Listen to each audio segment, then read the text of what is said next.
Sir, Mr. Chairman, I thank call you for Sri giving me this. I am calling Sri A.B. Akoijam to please speak. Thank you for this time. As I get up to speak on a troublesome moment in the history of India that has never happened, called the tragedy of Manipur, which is sought to be silenced by the government. And it is an irony that such an important matter which is sought to be silenced gets an opportunity as the midnight hour approaches. And this reminds me of the fact that people in my home state, the time is 2 hours ahead of Delhi. And we have been dancing on the tune of Delhi and the time that is supposed to be approaching 12 at the moment. People like Janu Barua and others have demanded for years that Northeast should have a separate time zone. Only then you will be able to live with dignity and a sense of well-being. The kind of priority that I can sense is this moment that I get a chance to speak. Mr. Speaker, sir, I'm just trying to, Mr. Chairman, I'm drawing your attention to the absence of Manipur in the President's address. This is not a simple absence. It is a reminder of a Rashtra Chetna which excludes people. You must realize that more than 60,000 people are languishing in relief camp in wretched conditions for the last 1 year. If anybody is read partition of this subcontinent, which I have done, I was associated with a research project. We have interviewed more than 1,500 survivors of partition of 1947, and you are witnessing the same thing. People are living in wretched conditions that I cannot even mention here. 60,000 people homeless is not a joke. 200 plus people died. And there has been a civil war-like situations where people are armed to the teeth and roaming around and fighting each other, defending their villages. And the Indian state is a mute spectator to this tragedy for 1 year. I must remind this House that each and every square centimeter of Manipur is covered by a central armed forces. It is one of the most militarized areas in this country where you have more armed policemen than the civil police, besides the armed forces of the Union. Despite this, how is that 60,000 people were rendered homeless and villages in thousands were destroyed? And yet, our Prime Minister remained mute, not even a word. And the presidential address did not even mention that. Shame, shame, shame. And I said that this silence is not normal. It is a reminder of the fact which many scholars have said, that there is a continuity between colonial and the post-colonial period. Today we are observing a day where we begin a new criminal laws, seemingly discarding the colonial heritage.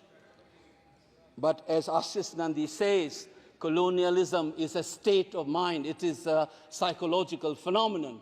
It is an outlook, the way you look at the people, the way you look at the world. And the fact that this continuity is shown by neglecting the tragedy of a state, which is the 19th state of the Union. It is amazing to see that I get an opportunity as the midnight hour approaches to register this anguish and this hurt of the denial that this country has meted out to its own citizens in the state of Manipur. I must ask these questions to the House. Is this silence communicating to the people of the Northeast, and Manipur in particular, that you don't matter in the Indian state scheme of things? Major Laisam Jotin, who was awarded Ashok Chakra while grappling with suicide bomber, was a Manipuri, who was awarded Ashok Chakra you are dishonoring his own state. Major Ngangum Joy Datta, who was awarded Veer Chakra while fighting for this country and doing his duty as a part of the peacekeeping force in Sri Lanka in 1987, you are dishonoring this man. You are dishonoring the likes of the youths who hold the tricolor in international platforms. The likes of Mary Kom, Sarita Kunjarani, and Mirabai Chanu. You are saying that you don't matter in this country. Your state doesn't matter in this country. You are also saying that the likes of Ratan Tiam, the icon of the culture of this country, Arivam Sham Sharma, don't matter in this country. If you have an iota of concern for this state, there would not have been a silence. There would not have been a silence in this house, nor in the presidential address. This must be registered. Please raise your point of order. If you wanted to doubt the nationality and the nationalism of the people of that state, you must realize that these people have fought for the country. These people have brought Lural to this country. Please remember this. And that is what the silence means. 1 second. And I am telling you this. Mary Kom को हमने member of parliament बनाया, Bharatiya Janata party ने member of parliament बनाया। हमने कैसे नहीं इज्जत दी मणिपुर को स्पोर्ट्स यूनिवर्सिटी दिया। और आपसा जो है, मैं एक ऐसा आदमी हूं कि मेरे मामा को मणिपुर में गोली लगी, वो सीआरपीएफ के डीआईजी थे, इनको शहीद नहीं पता है। और 1956 में पहला आपसा मणिपुर में लगा, और 1956 से आज तक कांग्रेस के कारण मणिपुर की यह स्थिति है। 5 years after independence, can you negate this fact? We are talking about the inclusion of the Northeast history after 75 years. That's a classic exclusion. India was an anthropological subject, not a historical subject in the eyes of the colonial forces. And today, the Northeast remains outside of the history of the Indian history textbook. That is why you treat them as the other. And that's the silence. And the silence on the Manipur tragedy is not unique. It is a reflection of this general continuity of the colonial in the post-colonial.